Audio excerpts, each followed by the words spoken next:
Assalamualaikum warahmatullahi wabarakatuh. Saya Jerly Febrian Devi, NIM 1914080049. Di sini saya akan kembali mereview materi yang ketiga, yaitu tentang biomekanika. Yang pertama adalah pengertian dari biomekanika. Biomekanika merupakan salah satu disiplin ilmu yang mempelajari bentuk dan macam-macam gerakan atau prinsip-prinsip mekanika dan menganalisis suatu gerakan. Biomekanika adalah kajian struktur fungsi aspek mekanika dari kegiatan biologi pada tingkat dari seluruh organisme sampai organ sel dan organel sel. Memakai metode mekanika. Dan menurut pengertian yang lain, biomekanika merupakan salah satu dari 4 bidang penelitian informal organel, yakni penelitian tentang kekuatan fisik manusia dan mencakup kekuatan atau daya fisik manusia. Biomekanika adalah ilmu yang mempelajari hukum dan konsep dasar yang mempengaruhi tubuh organik manusia dalam komposisi dalam diam maupun gerak.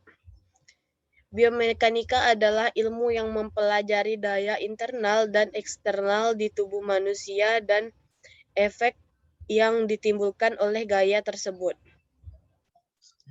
Menurut Weber, biomekanika adalah dasar-dasar mekanika hayati terutama yang berkaitan dengan aktivitas dan studi tentang prinsip-prinsip serta gabungannya. Menurut Dorland, biomekanika adalah penerapan hukum mekanik kepada struktur hidup, khususnya pada kegiatan lokomotor pada gerak manusia. Dan yang terakhir, biomekanika merupakan kombinasi antara disiplin ilmu mekanika terapan dan ilmu biologi dan fisiologi. Selanjutnya, materi kedua yaitu manfaat dari biomekanika, yaitu memahami biomekanika dan menerapkannya adalah dasar untuk teknik yang baik dalam semua olahraga. Untuk memahami cara tubuh merespon berbagai jenis intensitas, sudut, dan posisi latihan. Membantu menghilangkan ketidakseimbangan otot, mengurangi keausan pada sendi dan ligamen, meningkatkan bentuk dan teknik khusus olahraga, dan kecepatan gerakan meningkat, berlari, berenang, dan lain-lain. Dan yang terakhir lebih banyak kekuatan melompat, memukul, mengangkat, dan yang lainnya.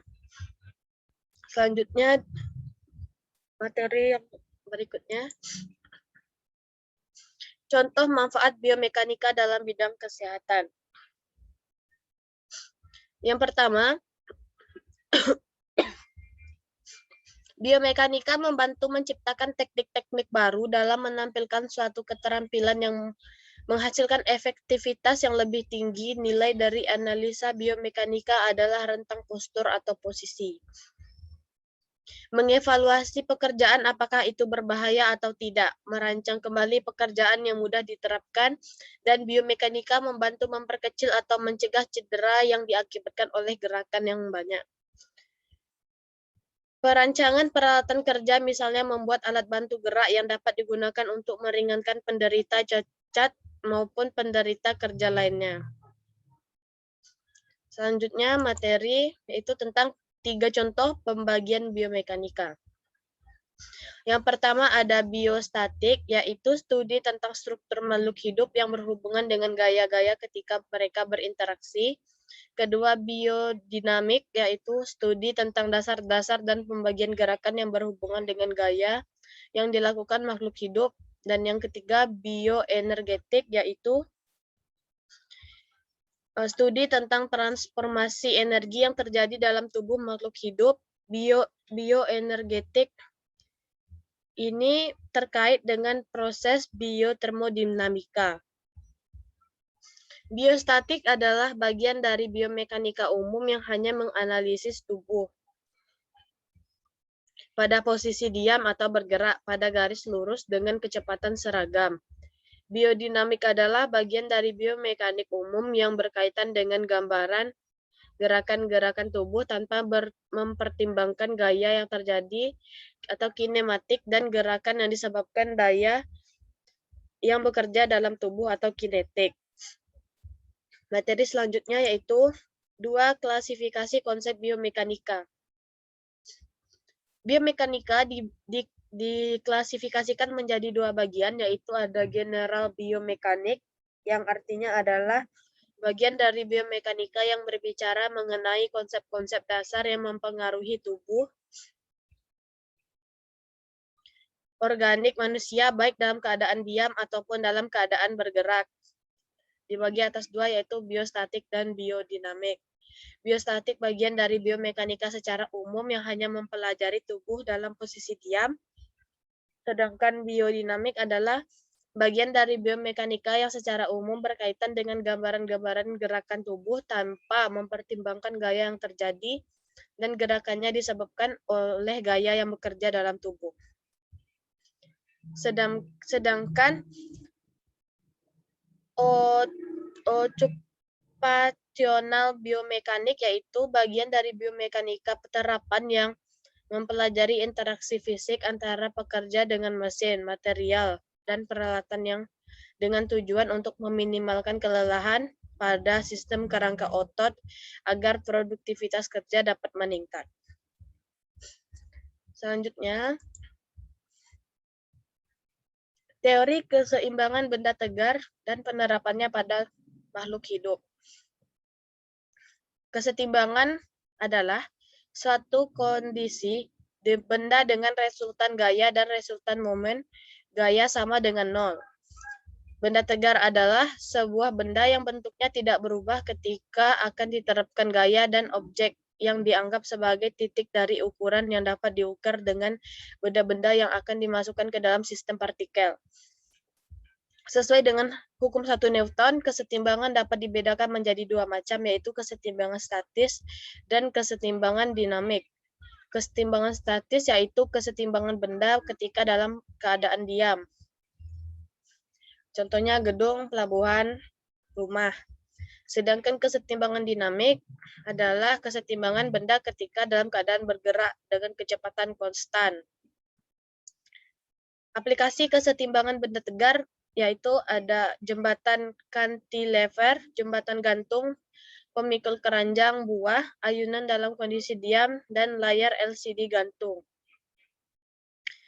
Jenis-jenis kesetimbangan benda tegar yaitu ada kesetimbangan stabil, ada kesetimbangan labil, dan kesetimbangan netral. Selanjutnya, materi mengenai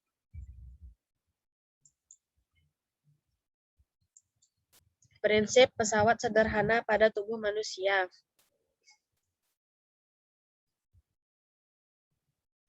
Yang pertama, tuas dan pengangkut. Tuas termasuk dalam pesawat sederhana karena berbentuk atas 3 macam elemen.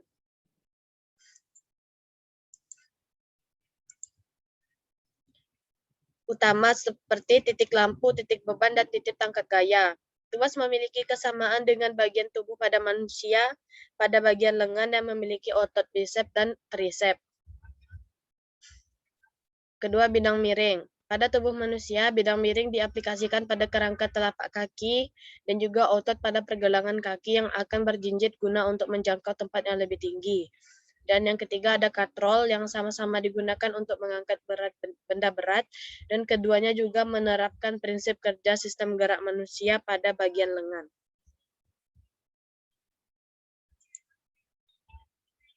Selanjutnya yaitu konsep elastisitas pada sarang laba-laba. Benang pada jaring laba-laba memang memiliki kekuatan yang luar biasa. Hal ini dapat dilihat dari disiplin ilmu fisika. Hal ini menyebabkan tekanan pada jaring laba-laba tidak terlalu besar sesuai dengan hukum Pascal. Jadi semakin besar luas permukaan, maka tekanan akan semakin kecil. Jaring-jaring laba-laba memiliki gaya tegang sekitar 150.000 kg meter kuadrat. Struktur jaring laba-laba yang sungguh unik ketika ada gaya yang dihasilkan pada jaring laba-laba, maka gaya tersebut akan disebar oleh seluruh jaringan laba-laba. Jaring laba-laba juga memiliki elastisitas yang luar biasa. Hal ini berkaitan dengan tegangan dan regangan. Tegangan didefinisikan sebagai hasil bagi antara gaya F dan yang dialami jaringan dengan luas penampang yaitu A. Sedangkan regangan didefinisikan sebagai hasil bagi antara pertambahan panjang delta L dengan panjang awal L atau E sama dengan delta L atau L. Modulus elastisitas suatu bahan didefinisikan sebagai perbandingan antara tegangan dan regangan yang dialami oleh bahan. Selanjutnya yaitu contoh aplikasi biomekanika pada dunia kesehatan. Yang jawabnya yaitu, dalam biomekanika, prinsip-prinsip mekanika dipakai dalam penyusunan konsep analisis, desain, dan pengembangan peralatan dan sistem dalam biologi dan kedokteran. Aplikasi di dunia kesehatan meliputi cara mobilisasi pasien, ergonomi, posisi yang seimbang, analisis gaya traksi pada tulang, dan sistem mengupil. Biomekanik banyak digunakan dalam industri ortopedi untuk merancang implan ortopedi untuk sendi manusia, bagian gigi, fiksasi eksternal, dan keperluan medis lainnya. Biotribologi adalah bagian yang sangat penting. Ini adalah studi tentang kinerja dan fungsi biomaterial yang digunakan untuk implan ortopedi. Ini melainkan peran penting meningkatkan desain dan menghasilkan biomaterial yang sukses untuk tujuan medis dan klinis. Salah satu contohnya adalah pada tulang rawan dan rekayasa jaringan. Dan yang terakhir yaitu Al-Quran atau hadis yang membahas tentang biomekanika. Sudah saya rangkum. Yang pertama itu mengenai usia mempengaruhi kekuatan. Terdapat dalam surat Ar-Rum ayat 31,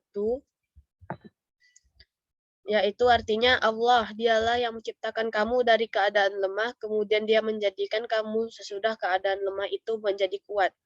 Kemudian dia menjadikan kamu sesudah kuat itu lemah kembali dan berubah. Dia menciptakan apa yang dikehendakinya dan dialah maha mengetahui lagi maha kuasa. Selanjutnya mengenai berusaha di waktu siang. Dalam surah Al-Furqan ayat 47, yang artinya dialah yang menjadikan untukmu malam sebagai pakaian dan tidur untuk istirahat. Dan dia yang menjadikan siang untuk bangun dan berusaha. Selanjutnya mengenai bekerja sesuai keadaan dalam surat Az-Zumar ayat 39, yang artinya katakanlah, hai kaumku, bekerjalah sesuai dengan keadaanmu, sesungguhnya aku akan bekerja pula, maka kala kamu akan mengetahui. Dan yang terakhir yaitu berjalan, surat Yunus ayat 22, yang artinya dialah Tuhan yang menjadikan kamu dapat berjalan di daratan dan berlayar di lautan. Baiklah, demikianlah penjelasan dari saya mengenai review materi tentang materi 3 yaitu biomekanika. Salah dan kurangnya saya mohon maaf. Saya tutupi. Wassalamualaikum warahmatullahi wabarakatuh.